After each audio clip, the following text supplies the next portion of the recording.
हाय दोस्तों। अच्छी नींद ना सिर्फ आपकी सेहत के लिए ज़रूरी है बल्कि आपके डेली के कामकाज के लिए भी और आपकी पर्सनल लाइफ के लिए भी बहुत ज़रूरी है। अगर आप कम सोते हैं तो इससे दिल की बीमारियां, डायबिटीज़ और हाई ब्लड प्रेशर जैसी प्रॉब्लम्स होने का खतरा रहता है। तो आइए जानते हैं कि कैसे अच्छी नींद ली जाए। सबसे पहली चीज़, एक नाइट टाइम रूटीन शुरू कीजिए। हमें अपनी बॉडी को प्रोग्राम करना आना चाहिए, या दूसरे शब्द में हम ये कह सकते हैं कि हमें अपनी बॉडी को सोने के लिए ट्रेनिंग देनी चाहिए।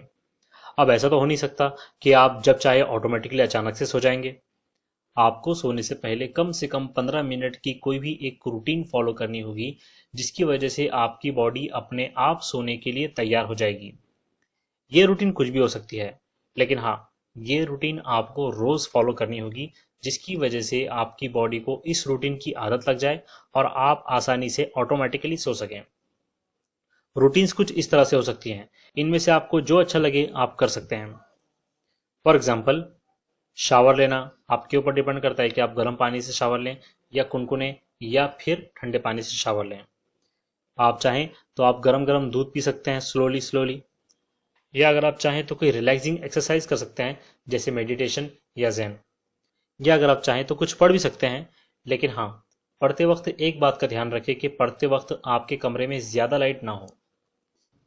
दूसरी चीज़, सोने से 1 घंटा पहले कमरे की लाइट्स डिम कर दीजिए। साइंस ये कहता है कि हमारी बॉडी के अंदर एक इंटरनल क्लॉक होती है जो कि लाइट को महसूस करती है, और जो आपको ज़्यादा लाइट की वजह से थकान महसूस नहीं होने देती और जिसकी वजह से आपको जल्दी नींद नहीं आती। आपको इस बात का भी अंदाज़ा नहीं होता कि कैसे इतना सारा काम करने के बाद भी रात के 2 बज जाते हैं और आप थकान महसूस नहीं करते। सोने के 1 घंटे पहले टीवी या लैपटॉप को भी बंद कर देना चाहिए। अगर आप चाहें तो एक छोटा सा लैंप या किसी छोटे बल्ब को चालू कर सकते हैं। जब आप लाइट्स बंद करते हो तो आपकी बॉडी रियलाइज करती है, अच्छा, लाइट बंद हो चुकी है, अब मेरे आराम करने का वक्त है, जिसकी वजह से आपको जल्दी नींद आती है। तीसरी चीज, एक जरूरी टाइम तक की नींद लीजिए। ये बात तो सभी जानते हैं कि हर इंसान को एटलीस्ट एक पर्टिकुलर फिक्स्ड टाइम की नींद लेना जरूरी है। अगर आपको ज़रूरी टाइम तक के लिए नींद मिल जाती है तो आपको सुबह जल्दी उठने में भी कोई प्रॉब्लम्स नहीं होती। डॉक्टर्स कुछ इस तरह से नींद का शेड्यूल रिकमेंड करते हैं। मर्दों के लिए 7 से 9 घंटे, औरतों के लिए 8 से 9 घंटे, और बच्चों और बुजुर्गों के लिए 10 से 12 घंटे। चौथी चीज़, अगर पॉसिबल हो तो घर के पर्दों को आधा खोलकर सोएं। जिस तरह से हमने थोड़ी देर पहले देखा कि किस तरह से लाइट हमें जगा कर रखती है, सेम उसी तरह पर्दों को आधा खुला रखकर सोने से सुबह की सनलाइट जो घर में आती है वो हमें ऑटोमेटिकली उठाने में मदद करती है। सनलाइट का एक दूसरा फायदा ये भी है कि सनलाइट आपके बेड को थोड़ा बहुत वार्म यानी गर्म कर देती है, जिसकी वजह से आपको भी सुबह उठने में आसानी होती है। पांचवी चीज, अगर आप रात में नींद से उठ जाएं तो फिर से सोने की कोशिश करें। अगर आप रात में नींद में से उठ जाते हैं तो अपनी करवटें बदल बदल कर सोने की कोशिश कीजिए।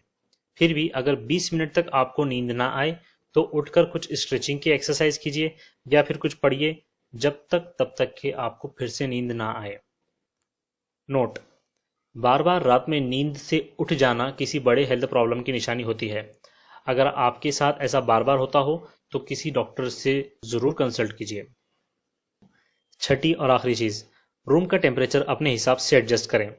ज़्यादातर डॉक्टर्स का कहना होता है कि सोने के लिए 18 से 22 डिग्री सेल्सियस का टेम्परेचर होना चाहिए, लेकिन कभी कभी ऐसा भी हो सकता है कि आपको ये टेम्परेचर में नींद ना आए। अगर ऐसा हो तो आप टेम्परेचर को कम या ज़्यादा करके सोने के लिए ट्राई कर सकते हैं। ऐसे में आपको पता चलेगा कि कौन सा टेम्परेचर आपके लिए सूटेबल है। अगर आपको ये वीडियो पसंद आया हो तो लाइक और शेयर ज़रूर करें। ऐसे ही कुछ और वीडियोज़ के लिए सब्सक्राइब करना ना भूलिए। धन्यवाद। Happy sleeping.